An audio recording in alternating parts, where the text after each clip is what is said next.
Good morning sa araw ng Lunes at October 16 po. Tayo po ay may mission ngayon sa ating tutulungan na ating kababayan. Nagdaranas po ng stress dahil po sa kanyang sintomas na po siya ay na-stroke. Napakabata pa po niya. Ayan, thank you po. At Kuya Val, at Liid na Vlog, Kalinga Prab, shoutout po sa inyo. At God bless po at sa mga kasama kong mga vlogger. Lahat na po, God bless po sa inyo. Ayan, ang ating pong layunin ay makatulong sa ating mga kababayan. Salamat po. Basta po, nandito lang kami, ang mga vlogger po, ang mga kasamahan po ni Kuya Val. Handa pong sumuong kahit po ulan, kahit po sobrang init o bagyo. Basta po, mayroon tayong magpupusuan na matulungan po. Ayan. Salamat kay Star Mico po. Yan po ang aking pambili ng ayuda po. Sa kanya po galing yan. Salamat po, Ma'am Star Mico. Nandito kayo tumitigil sa pagtulong sa ating kababayan. At isa na po ako doon na hindi po natutulungan na kasama po si Alimyon at si Elina po sa aking pamilya. Salamat po.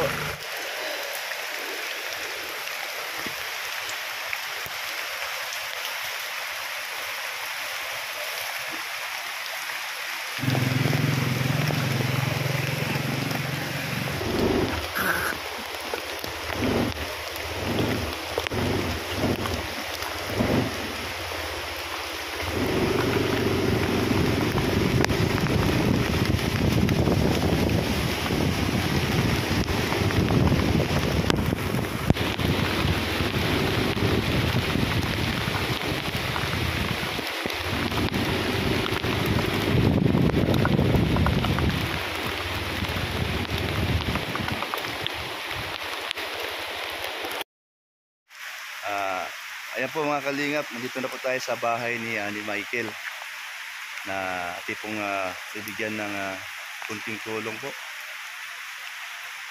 at kahit pa paano po maibsan yung kanyang stress dahil siyempre po iniisip niya ang kanyang pamilya, ang kanyang mga anak, kung saan siya kukuha ng pambili ng pagkain sa pangaraw-araw. At hindi po maiwasan na minsan mainit ang ulo niya o inisip niya napakahirap ng sitwasyon nila. At pong interviewin po yung mag-asawa. At mabuti na lang po at sila ay nakatira sa kanyang magulang. Bukod naman po ang kanilang bahay. Pero at ang kanyang magulang po ay para sa kahit papano po maibsan ng kanyang kalungkutan. At mabait po. Mayroon po siyang wala na po siyang tatay. Hindi ko alam kung buhay pa po. Pero ang stepfather po niya at okay naman po. Mabait naman po. Maayos naman po. At siya po ay dating nagtatrabaho po. Siya po ay isang construction boy pero sipag po. Niya inaasahan ang mangyayari sa buhay niya at sa buhay ng kanyang pamilya. Sige po, ito pong kakatukin. Ayan, samahan niyo po ako mga kalingap at ito pong alamin ang sitwasyon nila ngayon. Ayan po, ito yung bahay nila. Ito yung sa kanyang nanay niya. Tao po. Kayo po ba ang asawa ni Michael? Si Michael ba nandyan? Pwede ba natin makita si Michael? At ano na po ang sitwasyon? Dito na nakatira ng kalinga po. Yun. So sa bandang kanan pala tinamaan. Kamusta naman Michael ang sitwasyon mo ngayon? Nakapagsalita ba siya? Medyo hindi gaano. Pero nakakarinig. Mabuti at meron pang ganun. Ikaw na lang magsagot. Ano pa pangalan niyo po? Maricel. Maricel. Maricel, ilang buwan na po ang kanyang stroke? Na-stroke siya. Isang buwan na higit. Bago lang. October 6. Hmm. Anong naging dahilan at sinapakabata pa? High blood ba? Ano, yung ano, pero mababa, normally ang dugo niya talaga mababa. Sige. Sige, pasok mo na po kayo. Sige lang. Okay lang. Thank you. Nabasa na kasi ako. Oo. Ano nga pala ang naging dahilan? Bakit napakaaga at napakabata pa niya at dumanas po siya ng sintomas na kagaya niyan, na-stroke ang kanang niyang kamay? Ano po, na high blood. High blood pa. Opo, nagtaas ang dugo. So, ibig sabihin, nasa lahi nila. Kasi payat man siya, hindi man siya mataba. Ano, opo, kasi sabi ng mother niya, yung nanay ng mama niya, meron daw kung high blood. Lahi nilang high blood. So, ibig sabihin, hindi niya inaasahan yun. Opo. Sa ganung edad niya, tapos hindi naman siya mataba, tama lang naman ang yun. So, dati pa nung wala siyang sakit, ganun talaga katawan niya. Hindi pa siya na stroke. Hindi po. First time yun. So, namamanhid bigla, Michael? Hindi mo, ano? Ha? Ano? Ano? Masabi? Dati na po siyang hinihingal nung nagtatrabaho siya. Nagtigil lang po siya kasi naglalanga po. Bawat pilit niya, hinihinga na siya. Meron siyang naramdaman na. Oo, may nararamdaman na po siya.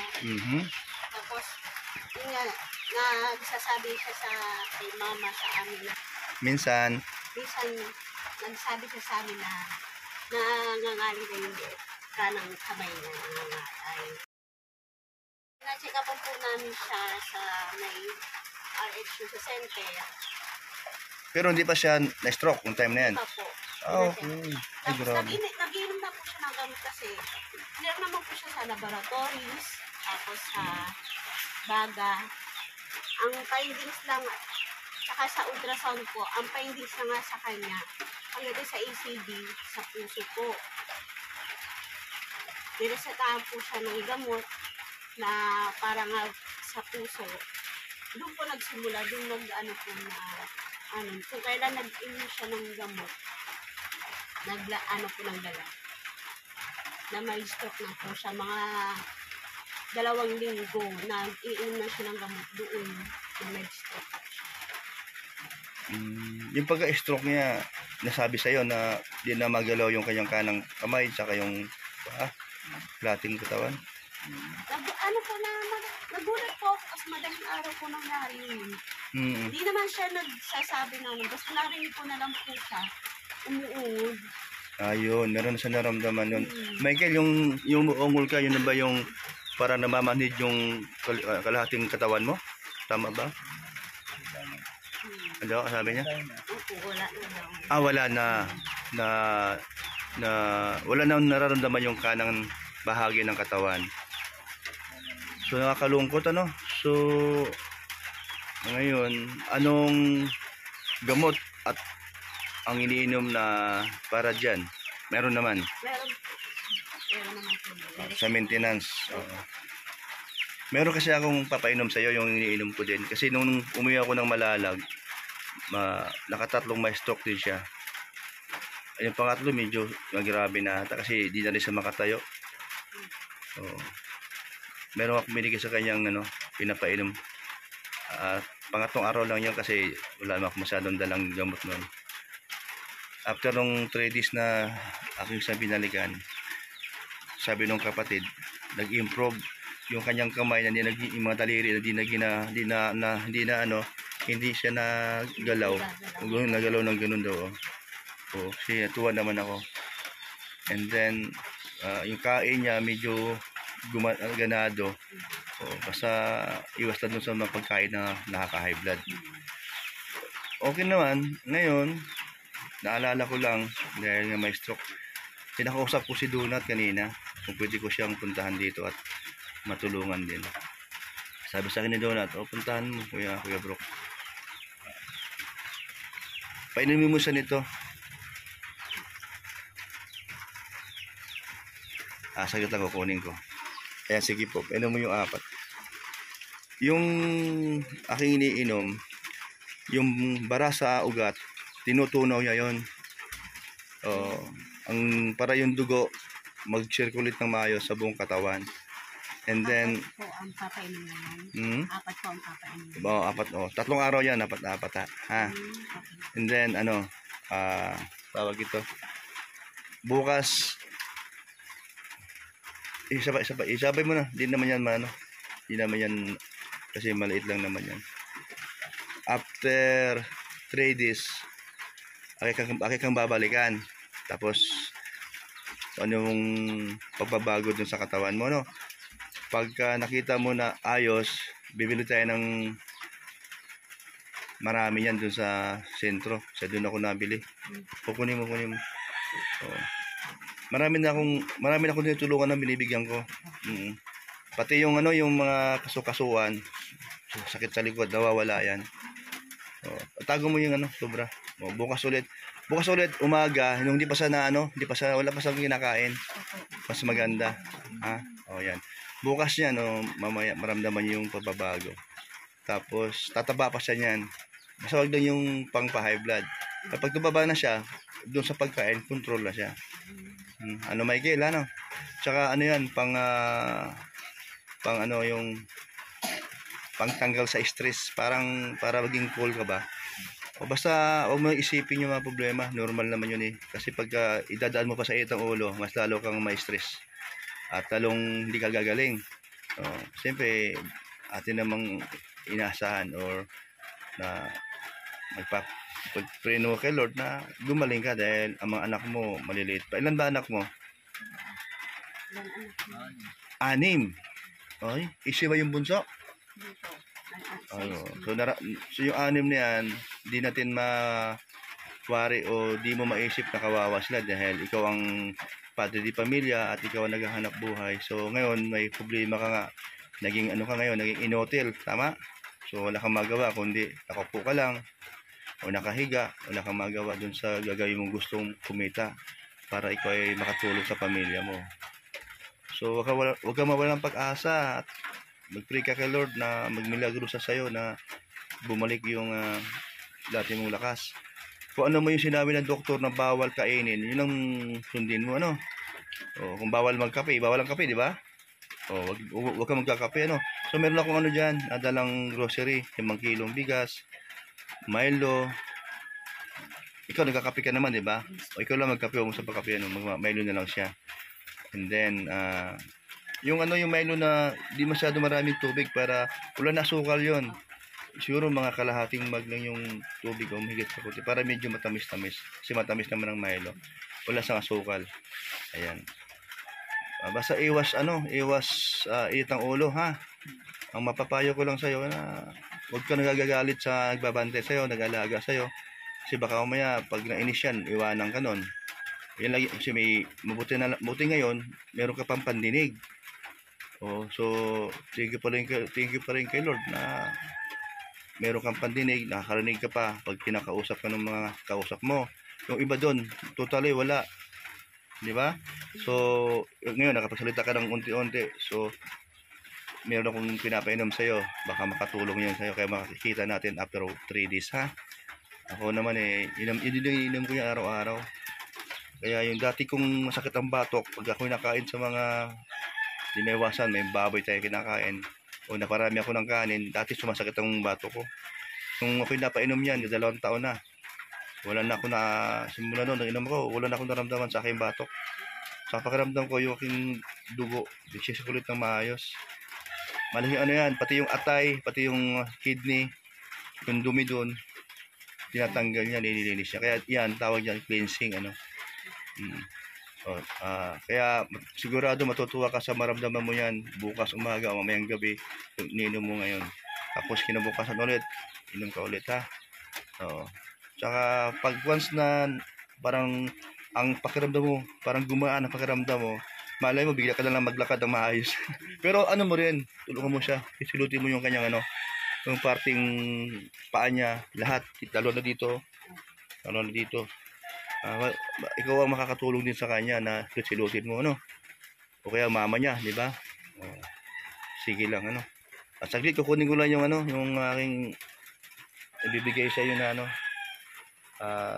bigas at saka grocery. Buti tumigil ang ulan.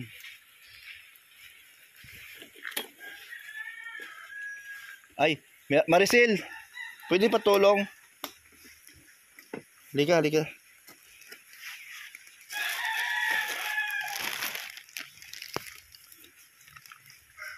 Ayan, ito kunin mo nga to. May plastic ito, plastic oh.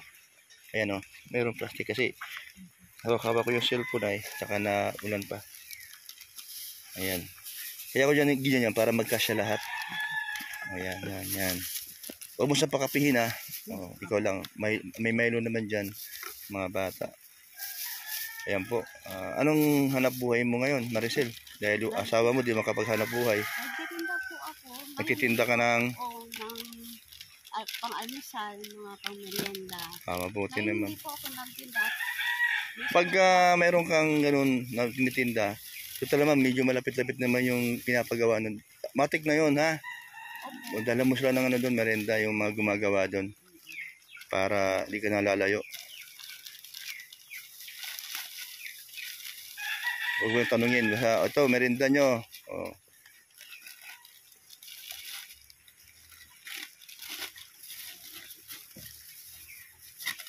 Sige. Ayan po. Yung pong nagbigay po ng tulong po. Galing po kay ano, galing po kay Ma'am Star Miko. Ay. Ayan Michael, para kahit paano makatulong din sa ilang araw na may bigas saka may sardinas. Pero mas maganda kung madalas na maggulay para sa kanya. Oo, no? Oo. Yung mga anak mo, kumusta naman? Ano ba, kamusta kanilang pag-aaral? Okay naman? Mabuti masipag ka. O, tama ginagawa mo na pagtinda-tinda ka dahil nahirap din na walang diskarte sa buhay, no? Alam ko naman na may napagsabi sa akin nito si Michael, masipag. Oo. Kung di ka sana nang nagjaganyan, ikaw sana kasama doon ni kay Kuya Salde doon sa paggawa ng bahay. Nasabi sa akin, kwento sa akin ni Kuya Salde. At kaya lang sa nangyari, pero malay natin, no, maghimala ang Diyos at bigla ka na lang gumaling. Sana yung aking binigay sa iyo na gamot ay makatulong ng husto. Pagka nakita mo magaang pakiramdam mo, kung saan yung parting masakit, tahilot mo. Doon sa, lalo na yung paa. Yung paa, yung tuhod. Kailan ka babalik sa hospital para mapacheck up? After 3 months. After 3 months. Para maiba naman yung siguro yung reseta, no? Kaya ganun. Anong masasabi nyo ko sa nagbigay ng tulong? Maraming salamat po kay Ma'am Star Miko sa pinadala niyong tulong kay Kuya Brooks. Ano po, yung bigas po, mga Milo po, dilata, at iba pa po. Maraming salamat po. Sana po mas marami pa kayong matulungan na katulad naming mga mahihirap. Maraming salamat. Ayan, meron akong bibigyan na cash kahit 200 pambili-bili nyo ng pandagdag lang naman to. Ayan, 200. Ayan. Ayan, salamat po kay Ma'am Salimiko na ito po, meron po tayong bigyan ng tulong po sa inyong kabutihan na kayo po ay walang sawa na tumutulong po Hindi lang po ako, pati na po ang iba nating kababayan po. Ayan po. So Michael, okay lang sa'yo na magpayo ako. Iwas lang sa ait ng ulo. Alam naman ng iba na ang may stroke talaga namang nag-iiba ang mood, nag-iiba ang ugali. Pero huwag mo isipin na as in inutil ka na. Hindi. Isipin mo na, Lord, mapagaling mo ako. Magsimala ka sa buhay ko. Yun lagi mong isipin. At yung mga nag-alaga sa'yo, ituring mo silang hindi ibang tao. Huwag kang mahiya dahil alam naman nila sitwasyon mo. O sa nanay mo, kung meron ka man narinig sa mga bibig nila, normal yun. Huwag mo lang isipin yun. Huwag mong dibdibin. Kasi di man yun sinasadya yung pangyayari sa'yo. Lagi na lang, ikaw na lang mag-adjust. Kung sila di ka nila maunawaan. Basta mapapayo lang ni Kuya Brooks, laban sa kung ano ngayon ang sitwasyon ng buhay mo sa pamilya mo.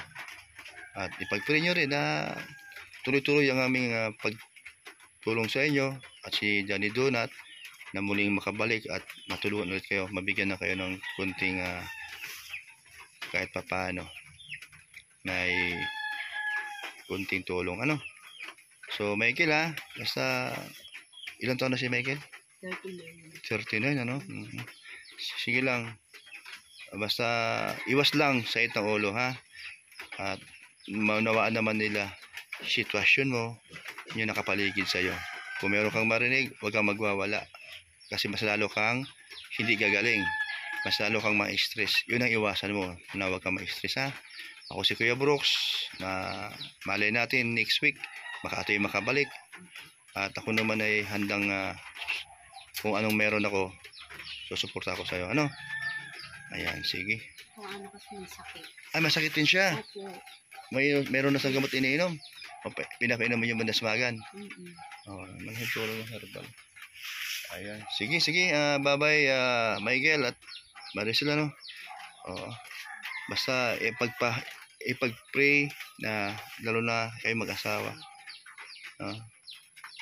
Michael, alam ko naman na gusto mo magtrabaho pero sa nangyari na yun, huwag mong pipilitin agad-agad. Pero panalangin lang, ha? Ayan, sige. Pero nakalakad naman siya, mabuti naman. Ayan po, salamat po sa nagbigay po. Ayan, para sa pamilyang Michael po. 6 po ang anak nila at mabuti naman nag-aaral, Tapos ikaw naman, Maricel, at naghahanap buhay ka kahit papaano para pang tustos din sa pang-araw-araw ng mga anak mo. Hindi man sapat pero pinipilit niyong ginagawa ng paraan. At yung tumutulong sa inyo, lalo na sa mga magulang saan ba magulang mo, Maricel? Taga saan ka ba? Ulilang Lubusa po. Taga saan po? Ulilang Lubusa po. Ano ba yun? Anong lugar yun? Wala na po kung magulang. Ulilang lubos na ikaw. Wala ako. Mga kapatid, wala din? Kapatid po nasa ibang lugar, nasa Bohol. Sa Bohol. Pero taga saan kayo talaga? Taga Marikina po kami talaga. Marikina City. Nandun ang pamilya mo. Dati yung buhay pa. Ano ba ibig sabihin? Patay na mga magulang mo? Ulilang Lubos. Ikaw ay ulilang lubos na talaga. Ilan kayo magkakapatid? 3 na lang po kami natitira. Pati sila ulilang lubos na rin sa mga magulang nyo. Pero may contact na ba kayo? Wala po. Ay, wala. Kaya nasabi mo sila, gusto mo sila makita, parang ganun, namimiss mo rin sila. Minsan po sa kapitbahay, po sa Facebook. Contact. So, paano ka nakapangasawa dito kay Michael? Saan kayo nagkakilala? Doon po sa pinanggalingan namin. Doon siya nagtatrabaho dati? Doon po sa Montalban. Si Michael, nakarating pala doon. Doon po siya nagtatrabaho. Tapos bumalik kayo dito. At bumalik si Michael dito, kasama ka na. Ilan ang anak yun nung kayo ay pumunta dito, Michael? Yung unang punta po ng isa pa lang. Isa pa lang. So dito kayo nakarami. Nadadagan na. Hindi po. Bali, doon lang po kami, nagbakasyon lang kami dito, tapos nauwi rin kami sa Montalban. Noong panahon na yan. Ngayon, siyempre, Uwi mahal ang lang pamasahe. kami po dito. Nagkasakit po ako. Ako naman po ang nagkasakit. Hmm. Na ano din po ako na hindi ako nakalakad. 1 buwan mahigit po. Isang buwan din mahigit. Uy, grabe ang... Tapos siya yung taga-alaga. Tapos po. Talaga, no. So ngayon, ikaw ngayon ang mag-alaga ka, Michael.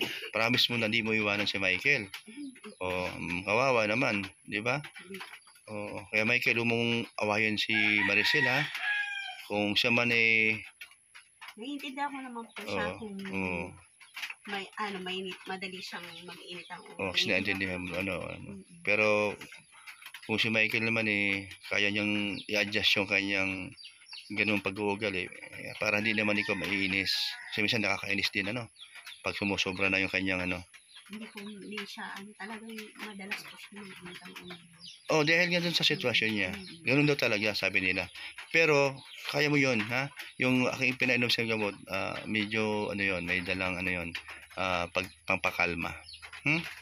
So, basta ko babalik-balikan kita dito, meron man o wala akong dala, para lang, yung gamot nating papainom sa'yo, susundan natin yan.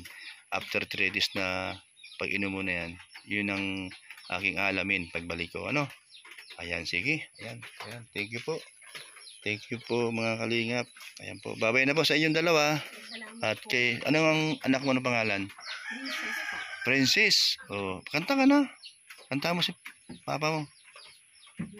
Ayan. Sa sunod na, balik ko, ha. Oh, marami kayo, mga kapatid. Kanta-kanta kayo, ha. Ay, may ubo nga siya. Sige. Ayan po, babay na po. Thank you po sa oras.